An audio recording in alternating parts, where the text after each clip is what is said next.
आधी रात का समय था। भयंकर बर्फबारी हो रही थी। सुंदरनगर के वासी अपने अपने घरों में मोटी मोटी रजाइयों में दुबके हुए पड़े थे। सारे शहर की बिजली गुल थी। सुंदरनगर का जंगल रात के समय बड़ा ही भयानक लग रहा था। जंगल की सड़क पर मौत जैसा सन्नाटा पसरा हुआ था। उस सन्नाटे भरी सड़क पर एक कार हल्की गति से चल रही थी। कार के अंदर अभिमन्यु, कार्तिक और तान्या, वो तीनों दोस्त थे। कार अभिमन्यु ड्राइव कर रहा था। अभिमन्यु, तुम्हें कार को ड्राइव करते हुए 2 घंटे से अधिक का समय हो गया है, लेकिन अभी तक हम जंगल से बाहर नहीं निकल पाए। आखिर हम कब तक सुंदरनगर पहुंचेंगे? बकवास मत करो कार्तिक, जंगल जाने का आइडिया भी तुम्हारा ही था। तुम्हारी वजह से ही हम तीनों इस बर्फबारी में फंस चुके हैं। अभिमन्यु, बहस करने के बजाय अगर तुम कार की स्पीड थोड़ी सी तेज कर दोगे ना, तो हम लोग होटल जल्दी पहुंच जाएंगे। तुम्हारा दिमाग तो ठीक है तान्या, तुम जानती भी हो कि तुम क्या कह रही हो। तेज हवाओं के साथ बर्फबारी भी हो रही है। मैं कितनी मुश्किल से ड्राइव कर रहा हूँ तुम्हें अंदाजा भी नहीं है। अगर ऐसी बात है तो कार मैं ड्राइव कर लेता हूँ। ये खतरा मैं नहीं उठा सकता। अरे दिन में भी तुम गाड़ी को इधर उधर ठोक देते हो, और फिर अभी तो रात हो रही है और ऊपर से बर्फबारी भी। अचानक कार झटका देते हुए रुक गई। क्या हुआ अभिमन्यु, तुमने कार क्यों रोक दी? नहीं तान्या, मैंने नहीं रोकी, अपने आप रुक गई। अपने आप रुक गई? कहना क्या चाहते हो तुम? मैं सिर्फ यही कहना चाहता हूँ कि तुम दोनों अपना मुंह 2 मिनट के लिए बंद करोगे प्लीज, ताकि मैं देख सकूं कि प्रॉब्लम क्या है। इतना कहकर अभिमन्यु कार से बाहर निकल गया और कार खोलकर चेक करने लगा। कुछ देर चेक करने के बाद अभिमन्यु कार के अंदर दोबारा बैठ गया। क्या हुआ? वही जिससे डर लग रहा था। लगता है कार किसी मैकेनिक को दिखानी पड़ेगी। और तुम्हें क्या लगता है मैकेनिक हमें कहाँ मिलेगा?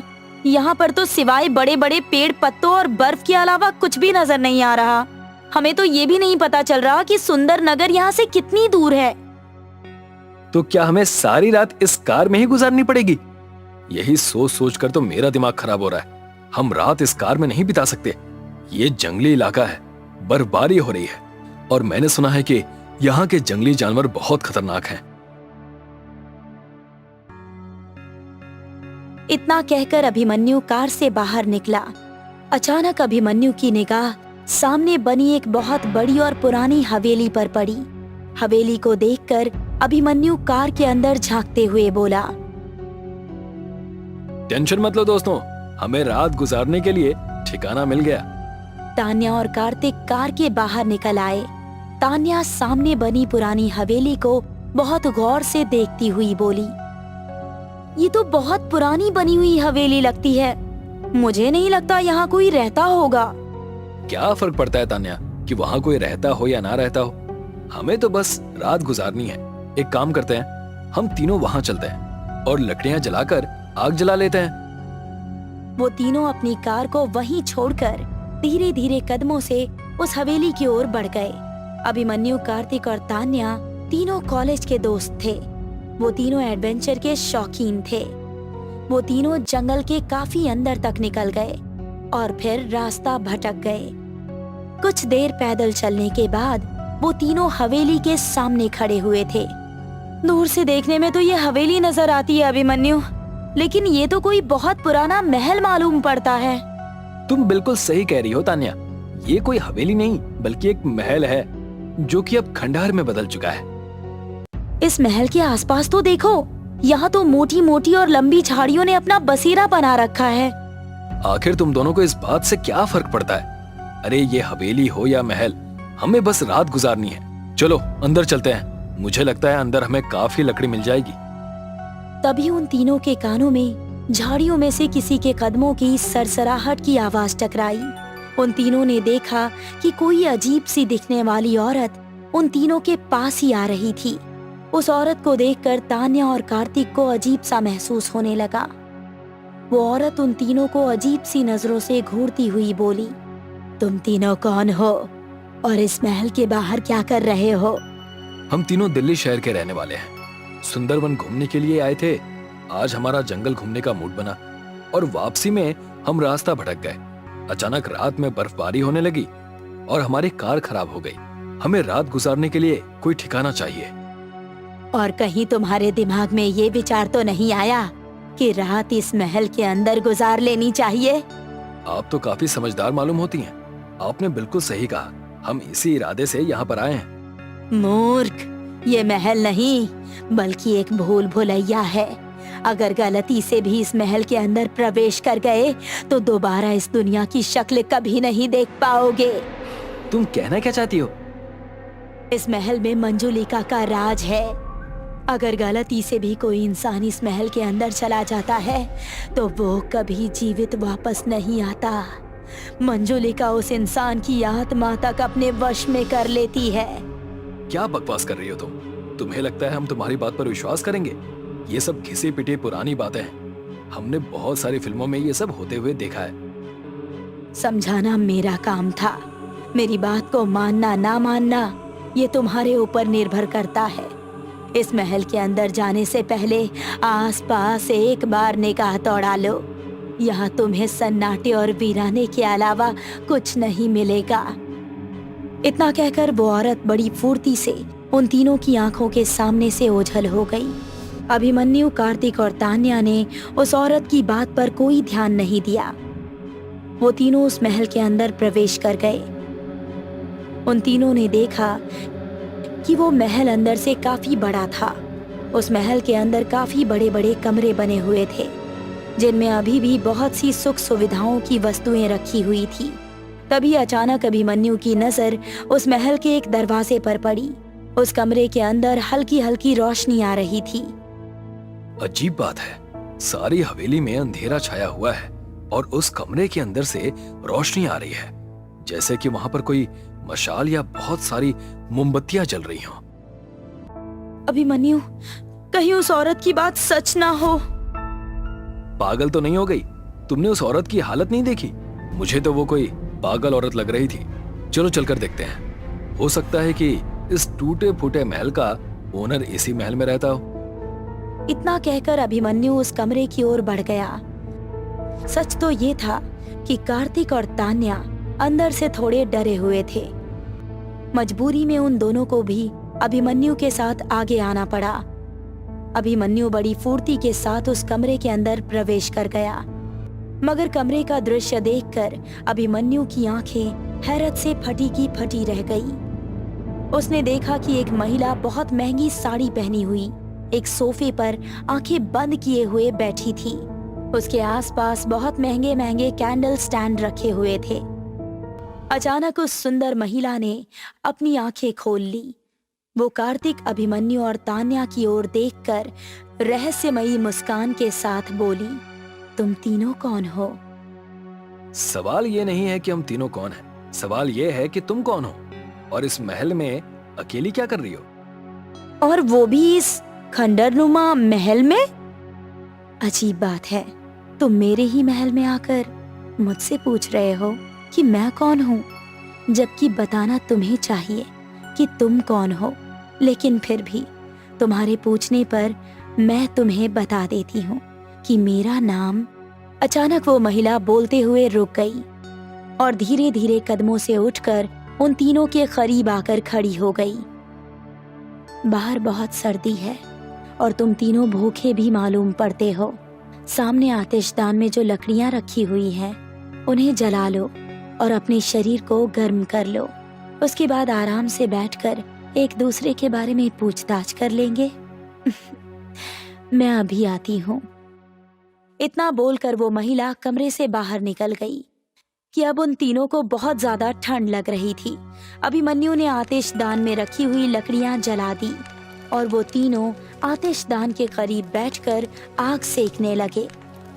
अचानक वो सुंदर महिला कमरे के अंदर अपने हाथ में एक सुंदर ट्रे पकड़े हुए उन तीनों के सामने खड़ी हो गई। ये लो, मैंने ये कॉफी तुम तीनों के लिए बनाई है। इसे पीकर तुम तीनों को काफी आराम मिल जाएगा। अभिमन्यु, तान्या और कार्तिक ने ट्रे में से एक एक कप उठा लिया। अभिमन्यु ने जैसे ही कॉफी का एक सिप लिया, एक भयंकर बदबू उसके नाक से टकराई। उसे तेजी से उल्टी आ गई। अभिमन्यु कप फेंकते हुए उस औरत की ओर देखकर बोला, ये क्या है? ये किस तरह की कॉफी है? इसमें से तो बहुत तेज बदबू आ रही है। बिल्कुल सही कह रहे हो अभिमन्यु। ये कॉफी नहीं है अभिमन्यु, ये कुछ और ही है। ऐसा लग रहा है जैसे ये किसी का खून है। तुम तीनों में से सबसे समझदार ये लड़का है। इसने बिल्कुल सही कहा। तुम्हारे कप में कॉफी नहीं बल्कि गर्म खून था, मगर वो ताजा खून नहीं था कि बरसों बाद इस महल में इंसान आए हैं। पिछली बार 10 वर्ष पहले कुछ इंसान आए थे। उनका खून मैंने मेहमानों के लिए बड़ा संभाल कर रखा था। उस महिला की बात सुनकर उन तीनों के शरीर के रोंगटे खड़े हो गए। कौन हो तुम? मंजुलिका, क्या तुम्हें बाहर उस पागल औरत ने नहीं बताया कि इस महल के अंदर जो भी आता है वो जीवित वापस नहीं जाता? इतना बोलते ही उस सुंदर महिला का चेहरा एक भयानक महिला में परिवर्तित हो गया। उसकी आंखें रक्त की तरह लाल हो गईं और उसका चेहरा बुरी तरह से काला पड़ गया। उसके लंबे बाल कटीली झाड़ियों में परिवर्तित हो गए। बाहर वो औरत सही कह रही थी दोस्तों, यहाँ से भागो। अभिमन्यु ने इतना कहा ही था कि अचानक अभिमन्यु का शरीर 10 फीट ऊंचा उछल गया और उसका शरीर पूरी ताकत से सर के बल नीचे गिरा। अभिमन्यु ने एक चीख के साथ वहीं पर दम तोड़ दिया। ये क्या किया तुमने? तुम्हें दिखाई नहीं दिया? तुम्हारा दोस्त अब संसार से मुक्त हो चुका है। अब तुम सबकी बारी है। मैं तुम्हारे हाथ जोड़ती हूँ, मुझे यहाँ से जाने दो। आखिर हमने तुम्हारा क्या बिगाड़ा है? तुम इंसान हमेशा मेरी तन्हाई में दखल देने के लिए यहाँ चले आते हो। इतना बोलकर उस भयानक औरत ने तानिया का गला कसकर पकड़ लिया। देखते ही देखते तानिया का चेहरा ऐसा हो गया जैसे कि उसके मरे हुए वर्षों बीत चुके हो। मंजुलिका ने तानिया के शरीर में ही तानिया का गला छोड़ दिया। अगले ही पल तानिया का शरीर एक कंकाल में परिवर्तित हो गया। कार्तिक चीखता हुआ वहां से बाहर की ओर भागा। मूर्ख इंसान, तुम चाहकर भी यहाँ से भाग नहीं सकते। मंजुलिका के महल में जो भी आता है फिर इस महल से कभी वापस नहीं जाता है। कार्तिक दौड़ते हुए उस महल के दरवाजे तक आ गया। उसने देखा कि बाहर वही औरत खड़ी हुई उसे दया भरी नजरों से देख रही थी। कार्तिक ने जैसे ही अपना पैर महल के बाहर निकालने के लिए रखा, अचानक वो 10 फीट ऊंचा उठता हुआ पीछे की ओर गिर गया। मैंने तुम तीनों को समझाया था कि तुम चाहकर भी इस महल से बाहर नहीं निकल सकते। मुझे बचा लो, मेरे दोनों दोस्तों को उसने मार दिया। नामुमकिन है। मंजुलिका का दायरा सिर्फ इस महल के अंदर ही बंधा हुआ है। काश कि तुम तीनों दोस्त इस महल के अंदर नहीं आते। अब कुछ नहीं हो सकता। तुम कौन हो? तुम्हें इस महल के बारे में इतना कुछ कैसे पता? बरसों पहले मेरा बेटा इसी हवेली के अंदर गया था, आज तक वापस नहीं आया। मैंने उसका इंतजार करते करते इन्हीं झाड़ियों में दम तोड़ दिया। तब से मेरी आत्मा यहीं भटकती है और यहाँ हर आने वाले को महल के अंदर जाने से सचेत करती है। मगर पता नहीं लोग मेरी बात पर विश्वास क्यों नहीं करते। इतना कहकर वो औरत वहाँ से गायब हो गई। तभी मंजुलिका कार्तिक के सामने आ गई। कार्तिक की दिल दहला देने वाली चीख सन्नाटे में गूंज गई। अगले दिन पुलिस को तीनों की लाशें उस महल के बाहर पड़ी हुई मिली। एक हवलदार पुलिस वाले से बोला, अब क्या करना है साहब? क्या कोई केस बनाना है? हम सभी जानते हैं कि हत्या किसने की है। सही कहा साहब, भला आत्माओं को गिरफ्तार कैसे किया जा सकता है? पता नहीं लोग इस भूल भुलैया वाले महल में क्यों चले जाते हैं। पुलिस ने केस की फाइल हमेशा के लिए बंद कर दी। प्रज्ञा और प्रमोद नए शहर में शिफ्ट हुए थे। उन्होंने इस शहर में एक घर खरीद लिया था। वाह, कितनी बड़ी अलमारी है ये, माँ को बताती हूँ। जैसे ही रिया पीछे मुड़ी, उस अलमारी का दरवाजा जोर जोर से पटकने लगा। रिया रुक गई। जब सामने वापस अलमारी देखी तो अलमारी के दरवाजे तो बंद थे। ये अलमारी तो बंद है, शायद मुझे ही वहम हुआ होगा। रिया वहाँ से चली गई। हाँ माँ, हम पहुँच चुके हैं। हाँ हाँ, रिया भी बहुत खुश है। घर बहुत बड़ा है। तूने वास्तु शांति की पूजा करवाई? नहीं माँ, अभी तो शिफ्ट हुए हैं हम, करवा लेंगे। ऐसे पूजा में देर नहीं करनी चाहिए थी तुझे। सबसे पहले तुझे पूजा ही तो करवानी चाहिए थी। वैसे भी वो घर 5 साल से खाली था, पता नहीं वहाँ कौन कौन सी बुरी शक्तियाँ रहती होंगी। माँ तुम भी ना, आज के जमाने में ऐसा थोड़ी ना होता है। मुझे पता है तुम मेरी बात नहीं मानोगी, पर जल्द से जल्द पूजा करवा ले। ठीक है माँ। प्रज्ञा ने फोन कट कर दिया और वो अपनी शिफ्टिंग के काम में जुट गई। रिया को ये घर बहुत अच्छा लग रहा था। मम्मी पता है इस घर में पुरानी अलमारी है, वो अलमारी बहुत बड़ी है। अच्छा, मैंने तो नहीं देखी ऐसी कोई अलमारी। आप स्टोर में नहीं गई होंगी ना, वो अलमारी वहीं पर है।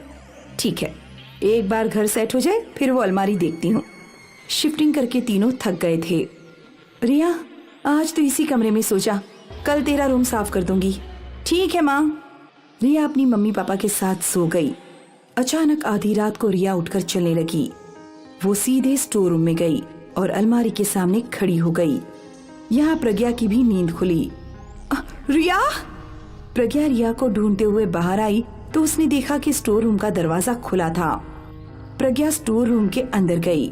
रिया बेहोशी के हाल में अलमारी का दरवाजा खोलने ही वाली थी। रिया! रिया! रिया को होश आया। मम्मी, मैं यहाँ कैसे आई? मुझे क्या पता, मैं तो तुझे ढूंढते हुए यहाँ आई, लेकिन मैं तो आपके साथ सो रही थी।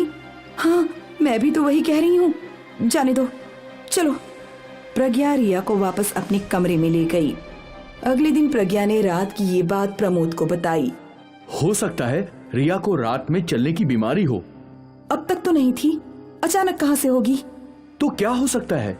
मुझे लगता है माँ ने जो बोला था, हमें वास्तु शांति की पूजा करवानी ही होगी। ठीक है, मैं आते वक्त पंडित जी से बात करके आता हूँ। आज प्रज्ञा स्टोर रूम में गई। वहाँ उसने वो अलमारी देखी। ये अलमारी काफी पुरानी लग रही है। प्रज्ञा ने अलमारी खोली। अरे ये कैसी अलमारी है? कोई सेल्फ ही नहीं है। भला इसमें कोई सामान कैसे रखेगा? अजीब है। प्रज्ञा ने अलमारी बंद कर दी और स्टोर रूम से बाहर जाने लगी। तभी उस अलमारी के दरवाजे जोर जोर से पटकने लगे। प्रज्ञा डर गई। वो पीछे मुड़ी तो अलमारी बिल्कुल बंद थी। मैंने अभी जो आवाज सुनी वो शायद मुझे भ्रम हुआ होगा। प्रज्ञा अपना काम करने चली गई। शाम को रिया अलमारी की आवाज सुनकर स्टोर रूम में गई। आज फिर से ये अलमारी आवाज कर रही थी। आज फिर से ये अलमारी आवाज कर रही है। रिया ने जैसे ही अलमारी का दरवाजा खोला तो उसने देखा कि अलमारी के अंदर उसकी ही उम्र की एक लड़की थी। तुम कौन हो? नंदिनी। तुम यहाँ इस अलमारी में क्या कर रही हो? ये मेरा घर है। नहीं, ये तो हमारा घर है। ये मेरा घर है। Mummy, mummy! प्रज्ञा वहां आई। क्या हुआ? मम्मी, ये लड़की कह रही है कि ये घर इसका है। कौन सी लड़की? कौन सी लड़की? कहाँ है लड़की? जब रिया ने अलमारी के अंदर देखा तो कोई नहीं था, पर अभी नंदिनी यहाँ थी। प्रज्ञा समझ गई कुछ तो गड़बड़ है।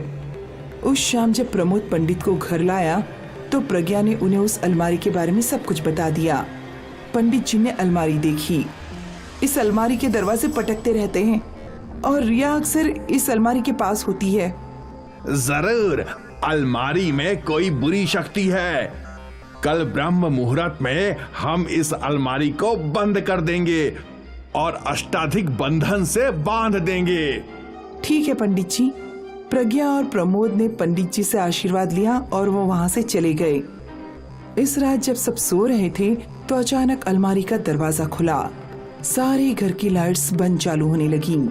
घर में अजीब सी शांति फैल गई और उस अलमारी से भूत बाहर निकलने लगे। भूतों का परिवार घर के अंदर आ गया। वो लोग रिया के कमरे में घुस गए और नंदिनी का भूत रिया का गला दबाने लगा। मम्मा! प्रज्ञा और प्रमोद दौड़ते हुए रिया के कमरे में गए। रिया, छोड़ दो मेरी बेटी को। ये घर हमारा है, ये हमारी दुनिया है। हम यहाँ से चले जाएंगे। हम तुम्हें अपने साथ अपनी दुनिया में ले जाएंगे। छोड़ो मेरी बेटी को। तीसरे भूत ने प्रमोद की गर्दन पकड़ ली और उसे हवा में उठा दिया। तभी पंडित जी वहां आ गए और पवित्र गंगाजल उन भूतों पर छिड़कने लगे। वो तीनों भूत वहां से गायब हो गए। हमें वो अलमारी अभी बंद करनी होगी। पंडित जी स्टोर रूम में गए, वहां अलमारी के दरवाजे पर ताला लगाया और फिर मंत्रों के जाप से उस दरवाजे को स्थगित बंधन से बांध दिया। वो अलमारी जोर जोर से हिल रही थी और मंत्रों का जाप खत्म हुआ और अलमारी स्थिर हो गई। अब वो भूत इस दरवाजे से बाहर नहीं आ सकते। धन्यवाद पंडित जी, हम कल ये घर छोड़कर चले जाएंगे। वैसे तो अब इस घर में कोई खतरा नहीं है, पर नकारात्मक ऊर्जा इस घर में हमेशा बनी रहेगी। ये घर छोड़ देने में ही भलाई है। अगली सुबह प्रज्ञा के परिवार ने वो घर छोड़ दिया। आज भी वो दूसरी दुनिया का दरवाजा यानी उस अलमारी से भूतों के चीखने की आवाज आती है। हमें आजाद करो, छोड़ दो हमें, छोड़ दो हमें। बस्तर के जंगलों के बीच शिकुआ नाम का एक गांव बसा हुआ था, जहां हरी, पिंटू और मुन्नी नाम के 3 दोस्त रहते थे। तीनों एक साथ स्कूल जाया करते थे। वो अक्सर स्कूल गोल मार दिया करते थे, मतलब घर पर तो कहकर जाते कि हम स्कूल जा रहे हैं, लेकिन चले जाते जंगल में घूमने। जंगल में जाकर वे पेड़ों से फल तोड़कर खाते, खेलते और जब थक जाते तो बैठकर बातें करने लगते। कल मेरी माँ बता रही थी कि मेरे पड़ोस वाली डॉली बंद दरवाजे के पास से गायब हो गई। हाँ, मेरे पापा बताते हैं कि बंद दरवाजे में कोई बहुत बड़ी चुड़ैल रहती है। जो भी उस दरवाजे के पास जाता है, चुड़ैल उसे पकड़ लेती है। हाँ, बंद दरवाजे की बातें मत करो, मुझे डर लगता है। बंद दरवाजे का रहस्य आज तक कोई नहीं जान पाया है। जिसने भी उसमें घुसने की कोशिश की, फिर वो वापस नहीं लौटा। तभी अचानक उनके स्कूल के टीचर डंडा लेकर वहाँ आ जाते हैं।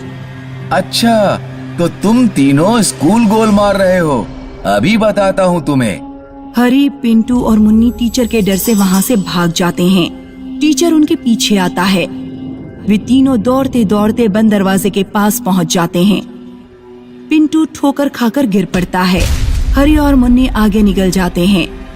वे डर के मारे पीछे मुड़कर देखते ही नहीं और सीधे दौड़ते ही चले जाते हैं।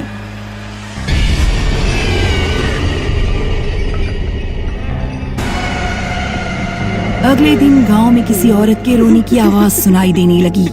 हरी और मुन्नी देखने पहुंचे तो उन्हें पता लगा कि पिंटू की माँ जोर जोर से रो रही थी।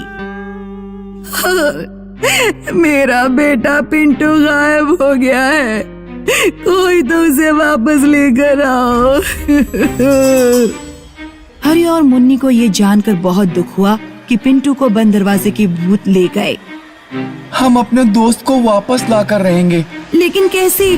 बंद दरवाजे के पास जाने पर से कोई गायब हो जाता है, फिर हम पिंटू को कैसे वापस लाएंगे? हर समस्या का कोई ना कोई समाधान तो होता ही है। आज पूरी रात हम दूर से बंद दरवाजे पर नजर रखेंगे और देखेंगे कि दरवाजे के आसपास क्या होता है। उस रात हरी एक दूरबीन लेकर आता है और एक ऊंचे टीले से बंद दरवाजे पर नजर रखता है। मुन्नी भी वहाँ आती है। जब हरी को नींद आ जाती है तो मुन्नी नजर रखती है, और जब मुन्नी को नींद आ जाती है तो हरी नजर रखता है। रात के 3 बजे उन्होंने देखा कि 4 भूत 2 बड़े बड़े बक्से लेकर आए। दरवाजा खुला और वे अंदर चले गए। फिर कुछ देर बाद वे चारों बाहर निकलकर नाचने लगे। नाचने के बाद चारों अलग अलग दिशाओं में जाकर गायब हो गए। मुझे तो लग रहा है कि बंद दरवाजे के अंदर बहुत सारे भूत रहते हैं और ये 4 भूत बक्सों में उनके लिए खाना पहुंचाने आए थे। अगर मैं किसी तरह दरवाजे के अंदर पहुंच जाऊं तो पता लगाया जा सकता है कि आखिर अंदर होता क्या है। तभी मुन्नी दूरबीन से देखती है कि बंद दरवाजे के आगे 2 भूत खड़े हैं और उन्हीं दोनों की तरफ देख रहे हैं।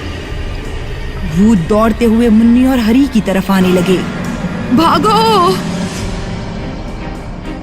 दोनों दौड़ते हुए सीधे गांव पहुंच जाते हैं। उन्हें एक बूढ़ा आदमी मिलता है। क्या हुआ बच्चों, कहाँ भागे जा रहे हो? हरी और मुन्नी सारी बातें बूढ़े आदमी को बताते हैं। ठीक है, तुम दोनों अपने घर जाओ। अगर कोई तुम्हारे पीछे आता है तो मैं देख लूंगा। हरी और मुन्नी अपने अपने घर जाकर सो जाते हैं। सुबह जब वे सोकर उठते हैं तो चौपाल पर भीड़ लगी हुई थी। बूढ़ा आदमी मर चुका था। हरी और मुन्नी कल रात की सारी घटना जाकर गांव के सरपंच को बताते हैं। काका, मेरे पास एक प्लान है। गांव से सुरंग खोदी जाए जो सीधे जाकर बंद दरवाजे के अंदर खुले। सुनो गांव वालों, अगर हम हिम्मत नहीं दिखाएंगे तो बंद दरवाजे का रहस्य कभी नहीं सुलझ पाएगा। मुन्नी ठीक कहती है, हमें एक सुरंग खोदना चाहिए। गांव वाले एक छोटी सी सुरंग खोदना शुरू करते हैं। लगभग 15 दिनों बाद सुरंग बंद दरवाजे के अंदर वाली गुफा तक पहुंच जाती है। सबसे पहले कौन जाना पसंद करेगा? काका, सबसे पहले मैं जाऊंगा। मेरा दोस्त पिंटू वहीं पर है। हरी सुरंग के द्वारा बंद दरवाजे के अंदर पहुंच जाता है। ये तो बहुत बड़ी गुफा लग रही है। हरी गुफा के आगे बढ़ता चला जाता है।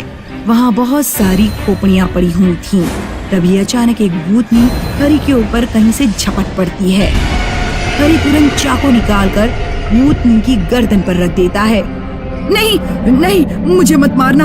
भूतनी अपने हाथों से अपना सारा मेकअप पोंछ डालती है। डॉली, तुम? हाँ। तो तुम भूत नहीं बनी? यहाँ कोई भूत नहीं है। ये बस बाहर वाले लोगों को डराने के लिए भूत का डर फैलाया गया है। दरअसल यहाँ नक्सली रहते हैं, लोगों को पकड़ते हैं और नक्सली बनने की ट्रेनिंग देते हैं। तुमने यहाँ से बाहर निकलने की कोशिश क्यों नहीं की? यहाँ से बाहर निकलने का कोई रास्ता नहीं है। दरवाजे की चाबी सरदार के पास रहती है। वैसे यहाँ कोई परेशानी भी नहीं है। अच्छा खाने को मिलता है और पैसे भी मिलते हैं। गांव में तो सिर्फ गरीबी ही गरीबी है। लेकिन नक्सलियों का उद्देश्य अच्छा नहीं है। तभी वहाँ नक्सलियों का सरदार आ जाता है। भागो! डॉली और हरी भागते हैं और सुरंग में घुस जाते हैं। सरदार भी उनके पीछे पीछे सुरंग में जाता है। हरी और डॉली गांव पहुंच जाते हैं। जब सरदार सुरंग के बाहर गांव पहुंचता है तो गांव वाले उसे पकड़ लेते हैं और पुलिस के हवाले कर देते हैं। फिर सभी गांव वाले जाते हैं और बंद दरवाजा हमेशा के लिए तोड़ देते हैं। प्रज्ञा और प्रमोद नए शहर में शिफ्ट हुए थे। उन्होंने इस शहर में एक घर खरीद लिया था। वाह, कितनी बड़ी अलमारी है ये, माँ को बताती हूँ। जैसे ही रिया पीछे मुड़ी, उस अलमारी का दरवाजा जोर जोर से पटकने लगा। रिया रुक गई। जब सामने वापस अलमारी देखी तो अलमारी के दरवाजे तो बंद थे। ये अलमारी तो बंद है, शायद मुझे ही वहम हुआ होगा। रिया वहाँ से चली गई। हाँ माँ, हम पहुँच चुके हैं। हाँ, रिया भी बहुत खुश है। घर बहुत बड़ा है। तूने वास्तु शांति की पूजा करवाई? नहीं माँ, अभी तो शिफ्ट हुए हैं हम, करवा लेंगे। ऐसे पूजा में देर नहीं करनी चाहिए थी तुझे। सबसे पहले तुझे पूजा ही तो करवानी चाहिए थी। वैसे भी वो घर 5 साल से खाली था। पता नहीं वहाँ कौन कौन सी बुरी शक्तियाँ रहती होंगी। माँ, तुम भी ना, आज के जमाने में ऐसा थोड़ी ना होता है। मुझे पता है तुम मेरी बात नहीं मानोगी, पर जल्द से जल्द पूजा करवा ले। ठीक है माँ। प्रज्ञा ने फोन कट कर दिया और वो अपनी शिफ्टिंग के काम में जुट गई। रिया को ये घर बहुत अच्छा लग रहा था। मम्मी, पता है इस घर में पुरानी अलमारी है। वो अलमारी बहुत बड़ी है। अच्छा, मैंने तो नहीं देखी ऐसी कोई अलमारी। आप स्टोर में नहीं गई होंगी ना, वो अलमारी वहीं पर है। ठीक है, एक बार घर सेट हो जाए फिर वो अलमारी देखती हूँ। शिफ्टिंग करके तीनों थक गए थे। रिया, आज तो इसी कमरे में सो जा, कल तेरा रूम साफ कर दूंगी। ठीक है माँ। रिया अपनी मम्मी पापा के साथ सो गई। अचानक आधी रात को रिया उठकर चलने लगी। वो सीधे स्टोर रूम में गई और अलमारी के सामने खड़ी हो गई। यहाँ प्रज्ञा की भी नींद खुली। रिया! प्रज्ञा रिया को ढूंढते हुए बाहर आई तो उसने देखा कि स्टोर रूम का दरवाजा खुला था। प्रज्ञा स्टोर रूम के अंदर गई। रिया बेहोशी के हाल में अलमारी का दरवाजा खोलने ही वाली थी। रिया! रिया! रिया को होश आया। मम्मी! मैं यहाँ कैसे आई? मुझे क्या पता, मैं तो तुझे ढूंढते हुए यहाँ आई, लेकिन मैं तो आपके साथ सो रही थी। हाँ, मैं भी तो वही कह रही हूँ। जाने दो, चलो। प्रज्ञा रिया को वापस अपने कमरे में ले गई। अगले दिन प्रज्ञा ने रात की ये बात प्रमोद को बताई। हो सकता है रिया को रात में चलने की बीमारी हो। अब तक तो नहीं थी, अचानक कहाँ से होगी? तो क्या हो सकता है? मुझे लगता है माँ ने जो बोला था, हमें वास्तु शांति की पूजा करवानी होगी। ठीक है, मैं आते वक्त पंडित जी से बात करके आता हूँ। आज प्रज्ञा स्टोर रूम में गई। वहाँ उसने वो अलमारी देखी। ये अलमारी काफी पुरानी लग रही है। प्रज्ञा ने अलमारी खोली। अरे ये कैसी अलमारी है? कोई शेल्व्स ही नहीं है। भला इसमें कोई सामान कैसे रखेगा? अजीब है। प्रज्ञा ने अलमारी बंद कर दी और स्टोर रूम से बाहर जाने लगी। तभी उस अलमारी के दरवाजे जोर जोर से पटकने लगे। प्रज्ञा डर गई। वो पीछे मुड़ी तो अलमारी बिल्कुल बंद थी। मैंने अभी जो आवाज सुनी वो शायद मुझे भ्रम हुआ होगा। प्रज्ञा अपना काम करने चली गई। शाम को रिया अलमारी की आवाज सुनकर स्टोर रूम में गई। आज फिर से ये अलमारी आवाज कर रही थी। आज फिर से ये अलमारी आवाज कर रही है। रिया ने जैसे ही अलमारी का दरवाजा खोला तो उसने देखा कि अलमारी के अंदर उसकी ही उम्र की एक लड़की थी। तुम कौन हो? नंदिनी। तुम यहाँ इस अलमारी में क्या कर रही हो? ये मेरा घर है। नहीं, ये तो हमारा घर है। ये मेरा घर है। Mummy, mummy. प्रज्ञा वहां आई। क्या हुआ? मम्मी, ये लड़की कह रही है कि ये घर इसका है। कौन सी लड़की? कौन सी लड़की? कहाँ है लड़की? जब रिया ने अलमारी के अंदर देखा तो कोई नहीं था, पर अभी नंदिनी यहाँ थी। प्रज्ञा समझ गई कुछ तो गड़बड़ है। उस शाम जब प्रमोद पंडित को घर लाया तो प्रज्ञा ने उन्हें उस अलमारी के बारे में सब कुछ बता दिया। पंडित जी ने अलमारी देखी। इस अलमारी के दरवाजे पटकते रहते हैं और रिया अक्सर इस अलमारी के पास होती है। जरूर, अलमारी में कोई बुरी शक्ति है। कल ब्रह्म मुहूर्त में हम इस अलमारी को बंद कर देंगे और अष्टाधिक बंधन से बांध देंगे। ठीक है पंडित जी। प्रज्ञा और प्रमोद ने पंडित जी से आशीर्वाद लिया और वो वहां से चले गए। इस रात जब सब सो रहे थे तो अचानक अलमारी का दरवाजा खुला। सारे घर की लाइट्स बंद चालू होने लगी। घर में अजीब सी शांति फैल गई और उस अलमारी से भूत बाहर निकलने लगे। भूतों का परिवार घर के अंदर आ गया। वो लोग रिया के कमरे में घुस गए और नंदिनी का भूत रिया का गला दबाने लगा। मम्मा! प्रज्ञा और प्रमोद दौड़ते हुए रिया के कमरे में गए। रिया, छोड़ दो मेरी बेटी को। ये घर हमारा है, ये हमारी दुनिया है। हम यहाँ से चले जाएंगे। हम तुम्हें अपने साथ अपनी दुनिया में ले जाएंगे। छोड़ो मेरी बेटी को।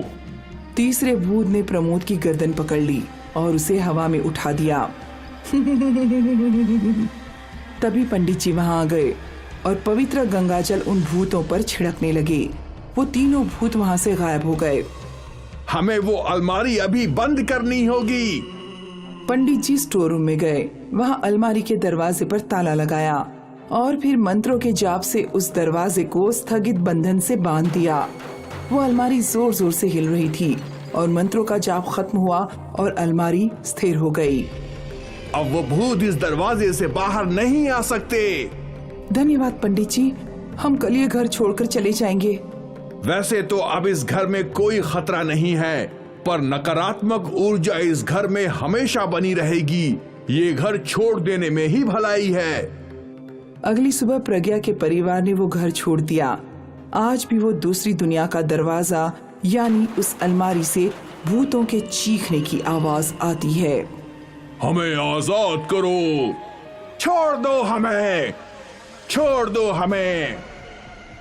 बस्तर के जंगलों के बीच शिकुआ नाम का एक गांव बसा हुआ था, जहां हरी, पिंटू और मुन्नी नाम के 3 दोस्त रहते थे। तीनों एक साथ स्कूल जाया करते थे। वो अक्सर स्कूल गोल मार दिया करते थे। मतलब घर पर तो कहकर जाते कि हम स्कूल जा रहे हैं, लेकिन चले जाते जंगल में घूमने। जंगल में जाकर वे पेड़ों से फल तोड़कर खाते, खेलते और जब थक जाते तो बैठकर बातें करने लगते। कल मेरी माँ बता रही थी कि मेरे पड़ोस वाली डॉली बंद दरवाजे के पास से गायब हो गई। हाँ, मेरे पापा बताते हैं कि बंद दरवाजे में कोई बहुत बड़ी चुड़ैल रहती है। जो भी उस दरवाजे के पास जाता है, चुड़ैल उसे पकड़ लेती है। हाँ, बंद दरवाजे की बातें मत करो, मुझे डर लगता है। बंद दरवाजे का रहस्य आज तक कोई नहीं जान पाया है। जिसने भी उसमें घुसने की कोशिश की, फिर वो वापस नहीं लौटा। तभी अचानक उनके स्कूल के टीचर डंडा लेकर वहाँ आ जाते हैं। अच्छा, तो तुम तीनों स्कूल गोल मार रहे हो। अभी बताता हूँ तुम्हें। हरी, पिंटू और मुन्नी टीचर के डर से वहाँ से भाग जाते हैं। टीचर उनके पीछे आता है। वे तीनों दौड़ते दौड़ते बंद दरवाजे के पास पहुँच जाते हैं। पिंटू ठोकर खाकर गिर पड़ता है। हरी और मुन्नी आगे निकल जाते हैं। वे डर के मारे पीछे मुड़कर देखते ही नहीं और सीधे दौड़ते ही चले जाते हैं।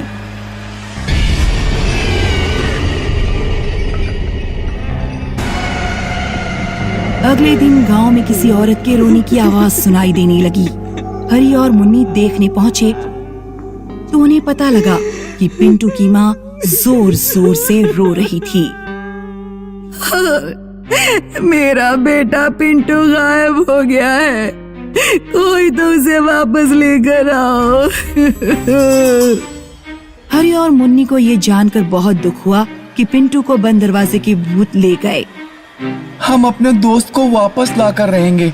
लेकिन कैसे? बंद दरवाजे के पास जाने पर से कोई गायब हो जाता है, फिर हम पिंटू को कैसे वापस लाएंगे? हर समस्या का कोई ना कोई समाधान तो होता ही है। आज पूरी रात हम दूर से बंद दरवाजे पर नजर रखेंगे और देखेंगे कि दरवाजे के आसपास क्या होता है। उस रात हरी एक दूरबीन लेकर आता है और एक ऊंचे टीले से बंद दरवाजे पर नजर रखता है। मुन्नी भी वहाँ आती है। जब हरी को नींद आ जाती है तो मुन्नी नजर रखती है, और जब मुन्नी को नींद आ जाती है तो हरी नजर रखता है। रात के 3 बजे उन्होंने देखा कि 4 भूत 2 बड़े बड़े बक्से लेकर आए। दरवाजा खुला और वे अंदर चले गए। फिर कुछ देर बाद वे चारों बाहर निकलकर नाचने लगे। नाचने के बाद चारों अलग अलग दिशाओं में जाकर गायब हो गए। मुझे तो लग रहा है कि बंद दरवाजे के अंदर बहुत सारे भूत रहते हैं और ये 4 भूत बक्सों में उनके लिए खाना पहुंचाने आए थे। अगर मैं किसी तरह दरवाजे के अंदर पहुंच जाऊं तो पता लगाया जा सकता है कि आखिर अंदर होता क्या है। तभी मुन्नी दूरबीन से देखती है कि बंद दरवाजे के आगे 2 भूत खड़े हैं और उन्हीं दोनों की तरफ देख रहे हैं। भूत दौड़ते हुए मुन्नी और हरी की तरफ आने लगे। भागो! दोनों दौड़ते हुए सीधे गांव पहुंच जाते हैं। उन्हें एक बूढ़ा आदमी मिलता है। क्या हुआ बच्चों, कहाँ भागे जा रहे हो? हरी और मुन्नी सारी बातें बूढ़े आदमी को बताते हैं। ठीक है, तुम दोनों अपने घर जाओ।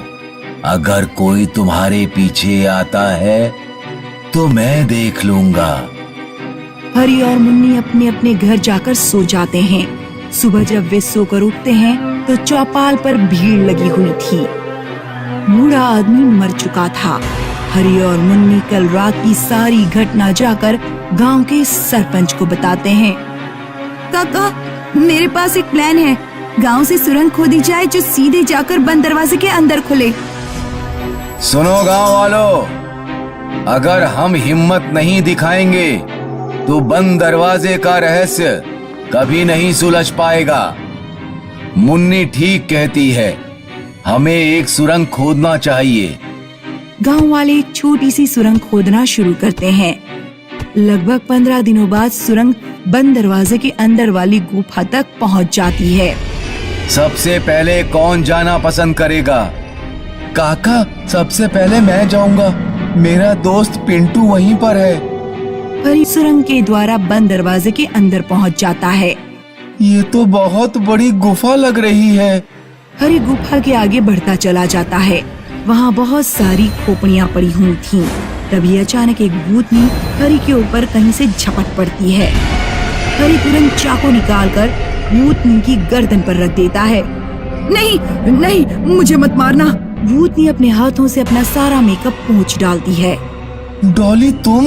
हाँ, तो तुम भूत नहीं बनी? यहाँ कोई भूत नहीं है। ये बस बाहर वाले लोगों को डराने के लिए भूत का डर फैलाया गया है। दरअसल यहाँ नक्सली रहते हैं, लोगों को पकड़ते हैं और नक्सली बनने की ट्रेनिंग देते हैं।